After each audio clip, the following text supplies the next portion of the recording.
తర్వాత ఒక పల్లెటూరు ఆయన వాళ్ళ ఊరు వెళ్దామని చెప్పి రైల్వే స్టేషన్కి వెళ్ళాడు.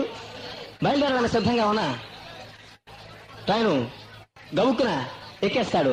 ఆయన ఎక్కింది ఫస్ట్ క్లాస్ కంపార్ట్మెంట్ అని ఆయనకి తెలియదు పాపం. ఆయన ఎక్కగానే ఆ ఫస్ట్ క్లాస్ కంపార్ట్మెంట్ లో కొంతమంది పెద్దవాళ్ళు ఉన్నారు, వాళ్ళంతా మిలిటరీ వాళ్ళు. వాళ్ళందరూ ఈయన్ని బెదిరిస్తున్నారు. ఎవరైనా నువ్వు ఈ కంపార్ట్మెంట్ ఎక్కావు, పల్లెటూరు వాళ్ళే ఉన్నావు, ఫస్ట్ క్లాస్ ఇక్కడ తీసావా? అయ్యడు బాబు ఏదో తెలియక ఎక్కేసానండి, అవతల మా ఆవిడ ప్యాసించింది అని ఉత్తరం వచ్చింది బాబు, కంగారుగా వెళ్ళిపోతున్నాను బాబు, ఏది దొరికితే అది ఎక్కేసాను, ఏమనుకోకండి బాబు గారు. ఏమనుకోకుండా ఎక్కకూడదు, దిగిపో. అయ్యి బాబు ఎప్పుడు అక్కడ దిగిపోను బాబు, బండి కదిలిపోతాను, పడిపోయేలా ఉన్నాను బాబు, ఏమనుకోండి బాబు గారు. అదేమిటయ్యా కుదరదు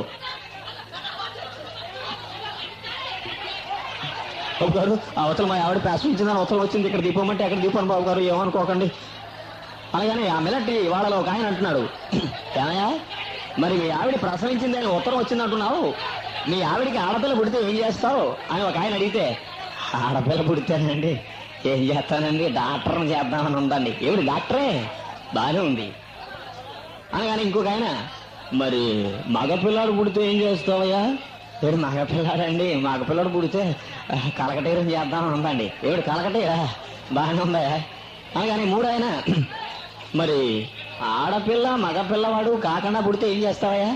ఇటు ఆడపిల్ల మగపిల్లడు కాకుండానండి, ఆడపిల్ల మగపిల్లడు కాకుండా అయితే పుడితే ఏం చేస్తానండి, మీ మిలిటరీలో దోసేస్తానండి.